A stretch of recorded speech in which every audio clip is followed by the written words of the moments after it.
Hello friends. हम लोग physics में मात्रक पढ़ रहे थे और ये मात्रक में आज सेकंड वीडियो है। उस दिन क्या हुआ, वीडियो रिकॉर्ड होते होते स्टॉप हो गया था, तो ये बीच से छूट गया है।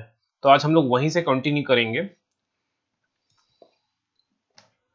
कल की क्लास में हमारा वीडियो यहीं से स्टॉप हो गया था, तो चलिए यहाँ से हम लोग आज कंटिन्यू करेंगे।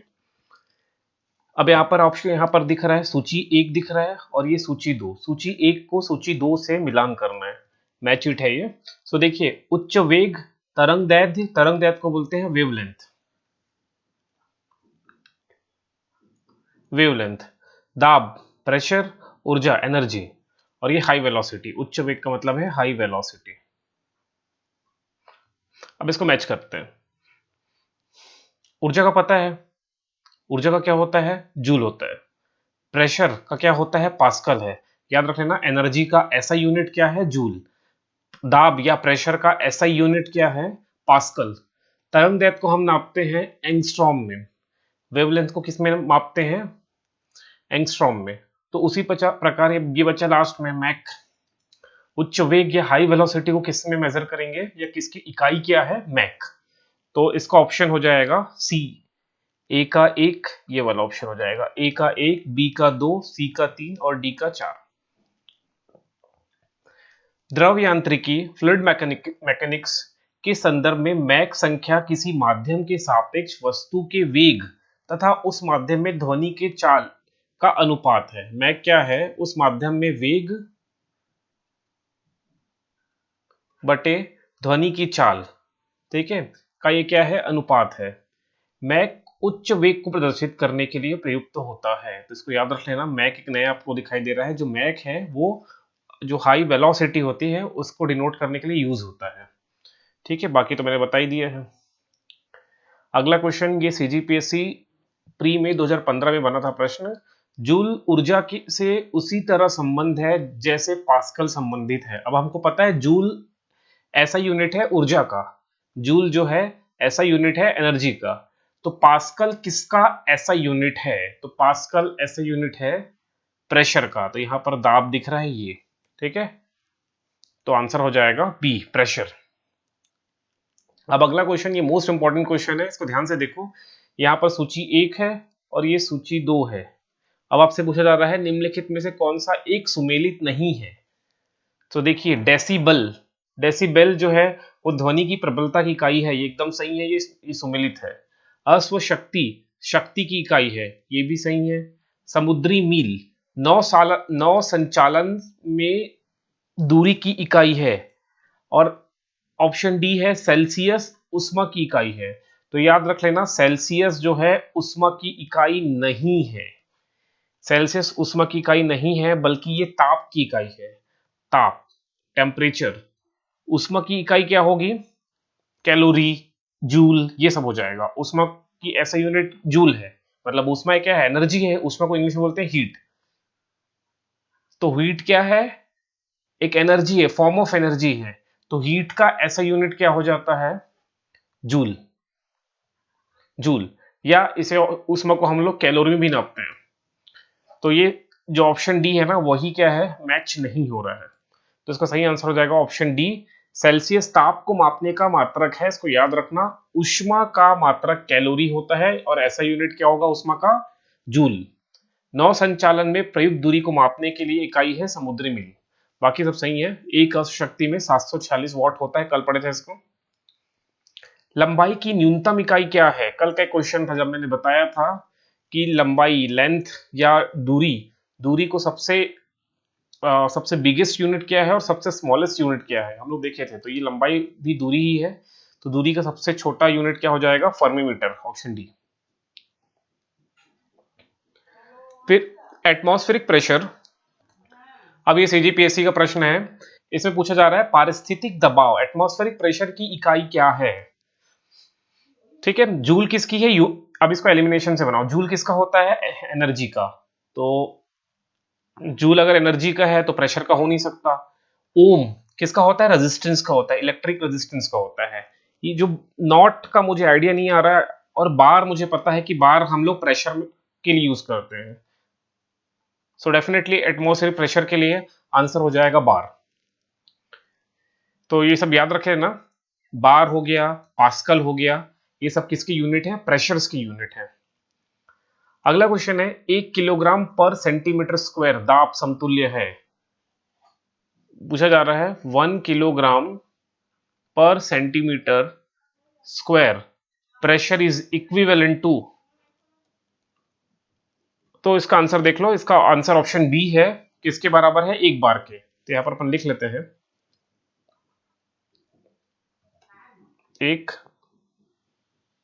बार के। अब ये दिया है एक dyne equals to 1 × 10⁻², sorry 1.02 × 10⁻⁻6 kilogram. 1 bar equals to 10⁻6 dyne per centimetre square. तो इसको थोड़ा सिंप्लीफाई करके लाया है, 1.02 किलोग्राम पर सेंटीमीटर स्क्वायर होगा 1 बार का मतलब। ठीक है, ये सब याद रखे रहना। डाइन जो है ना, ये फोर्स का सीजीएस यूनिट है, याद रखना। ऐसा यूनिट फोर्स का क्या होता है? न्यूटन होता है, न्यूटन। लेकिन सीजीएस यूनिट अगर एग्जाम में आता है तो क्या लगाओगे? डाइन। फोर्स का सीजीएस यूनिट क्या है? डाइन। फोर्स का ऐसा यूनिट क्या है? न्यूटन। फोर्स मतलब बल। उष्मा उष्मा की इकाई निम्नलिखित में से कौन नहीं है? कैलोरी है मैंने बताया था, जूल है मैंने बताया है, अर्ग भी होता है, सीजीएस यूनिट है, याद रखना। जूल क्या है? ऐसा यूनिट है, और अर्ग क्या है? सीजीएस यूनिट है, सीजीएस यूनिट ऑफ एनर्जी। तो सेंटीग्रेड नहीं होगा, सेंटीग्रेड किसका है? टेम्परेचर का है, तापमान का है। ठीक है, अब एक पॉइंट यहां पर देख लो, ऑप्शन ए है, सेंटीग्रेड किसकी इकाई होती है? तापमान की होती है। यहीं पर जरा नोट कर लेना, तापमान और ऊर्जा, ऊष्मा में डिफरेंस है। ऊष्मा को इंग्लिश में हीट बोलते हैं, which is a energy, and तापमान को अपन बोलते हैं टेम्परेचर। ठीक, अगला देखो, 1 पिकोग्राम बराबर होता है। तो ऐसे जो कन्वर्जन वाले क्वेश्चंस आते रहते हैं कभी कभी एग्जाम में, तो यहाँ पर कन्वर्जन का एक थोड़ा सा लिस्ट दिख रहा है। 1 पिकोग्राम बराबर 10⁻12 ग्राम, 1 माइक्रोग्राम इक्वल्स टू 10⁻6 ग्राम, 1 फेम्टोग्राम बराबर 10⁻15 मिलीग्राम, 10⁻3 नैनोग्राम, 10⁻9। इसमें जो याद करने वाला चीज आपको है वो माइक्रो याद रखो, मिली याद रखो, नैनो याद रखो, ये तीनों एटलीस्ट याद रखो। अभी अभी जो क्वेश्चन बना है वो पिकोग्राम है, तो पिकोग्राम कितना होता है? 10⁻12 ग्राम। पारिस्थितिक दबाव, एटमॉस्फेयर प्रेशर की इकाई क्या है? अभी क्वेश्चन देख चुके हैं इसको, फिर से आ गया। तेल के एक बैरल निम्न में से लगभग कितना होता है? अच्छा ये देख लो जरा, वायुमंडलीय दाब का एसआई मात्रक बार है। वायुमंडलीय दाब का एसआई मात्रक क्या है? बार है, बहुत इंपॉर्टेंट है, इसको नोट कर लेना। वायुमंडलीय एटमॉस्फेरिक प्रेशर को अपन किसमें नापते हैं? बार में, जो कि 10⁵ न्यूटन पर मीटर स्क्वायर के समतुल्य होता है। मतलब ये क्या है? पास्कल क्या है? प्रेशर का ऐसा यूनिट है, प्रेशर का ऐसा यूनिट क्या है? पास्कल। तो 1 बार एग्जाम में क्वेश्चन आ सकता है, मोस्ट इंपॉर्टेंट चीज है, इसको याद रखो। 1 बार इक्वल्स टू 10⁵ पास्कल है, 10⁵ पास्कल। पास्कल क्या है? ऐसा यूनिट है प्रेशर का, और बार किसका यूनिट है? अच्छा, गैर ऐसा यूनिट मात्रक लिखा है, ध्यान से देख लेना। वायुमंडलीय दाब का गैर ऐसा मात्रक बार है। ये कंफ्यूज नहीं होना है आपको, बिल्कुल कंफ्यूज नहीं होना है। एटमॉस्फेरिक प्रेशर का गैर मतलब ऐसा यूनिट नहीं है, मतलब बिना ऐसा यूनिट के अलावा बहुत सारे मात्रक होते हैं ना, जैसे दूरी। दूरी का मैं एग्जांपल समझाता हूँ। दूरी, दूरी के कौन कौन से यूनिट है? सेंटीमीटर में आप नाप सकते हो, मीटर में नाप सकते हो, किलोमीटर में नाप सकते हो, फीट में नाप सकते हो, इवन और भी बहुत सारे यूनिट्स हैं। लेकिन इसमें ऐसा यूनिट कौन है? मीटर। तो सेंटीमीटर क्या है? गैर ऐसा यूनिट। किलोमीटर क्या है? गैर ऐसा मात्रक। फीट क्या है? गैर ऐसा मात्रक। तो मीटर बस क्या होगा? ऐसा मात्रक। जो बच गए आते हैं उनको क्या बोलते हैं? गैर ऐसा मात्रक। तो उसी प्रकार अगर तुमसे पूछे वायुमंडलीय दाब का ऐसा मात्रक कौन है, तो पास्कल ही होगा, और गैस गैर ऐसा मात्रक बार है। तेल का एक बैरल, ये इंपॉर्टेंट है, इसको इंपॉर्टेंट लगा लेना। एक बैरल में कितना लीटर होता है? ये प्रश्न बन सकता है। अपन कई बार न्यूज में देखते ना है कि इतने बैरल, एक बैरल और जो पेट्रोलियम है उसका कीमत इतना चल रहा है, तो उसमें लगभग कितना लीटर आएगा? ये सब प्रश्न आ सकता है, तो याद रख लेना। एक बैरल में करीबन 158.98 लीटर, मतलब ऑलमोस्ट एक बैरल में कितना आ जाएगा? 159 लीटर। यही ऑप्शन होगा, 159। Option B is correct. ठीक है, एक बैरल में लगभग 159 लीटर पेट्रोल या पेट्रोलियम होता है, ये याद रख लेना। एक और क्वेश्चन यहाँ पर दिख रहा है, क्यूसेक बाइट रिएक्टर बार, और इधर सूची दो है, उसमें है दबाव, दाब, भूकंप की तीव्रता, प्रवाह की दर और कंप्यूटर। तो ये बाइट तो कंप्यूटर से रिलेटेड है, डेफिनेटली बीट, बाइट, एमबी, केबी, जीबी सब किससे, कंप्यूटर से रिलेटेड है। रिएक्टर जो है भूकंप से रिलेटेड है। बार तो हम लोग देख लिए कि प्रेशर से रिलेटेड है, दाब। और क्यूसेक जो बच गया वो क्या है, प्रवाह की दर, तो यही ऑप्शन होगा। ठीक है, क्यूसेक क्या हो गया, प्रवाह की दर। तो जल प्रवाह की दर को मापने के लिए क्यूबिक फीट प्रति सेकंड, जिसे ही क्यूसेक बोलते हैं, क्यूसेक। ठीक है, तो क्यूबिक फीट, ठीक है, क्यूबिक फीट पर सेकंड का प्रयोग किया जाता है। कंप्यूटर संदर्भ में आपको पता ही है, बाइट डिजिटल सूचना की इकाई है। रिएक्टर भूकंप की तरंगों को की तीव्रता मापने का एक गणितीय पैमाना है। बार दाब की इकाई है ना, ये सब तो देख चुके हो आप लोग। अगला क्वेश्चन है, क्यूसेक में क्या मापा जाता है, तो अभी जस्ट पढ़े हो आप लोग,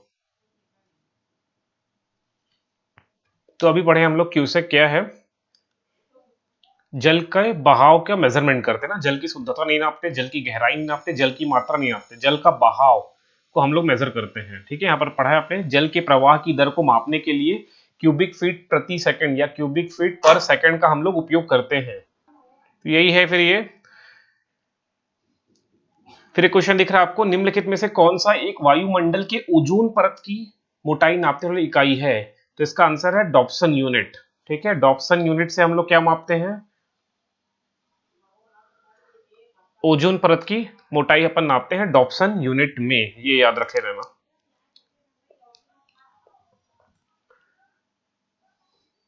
ठीक है, तो हमने मोशन, ये यूनिट से रिलेटेड कुछ क्वेश्चंस देखे हैं।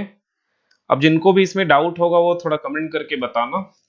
अब नेक्स्ट सेशन जो होगा वो अलग टॉपिक का होगा।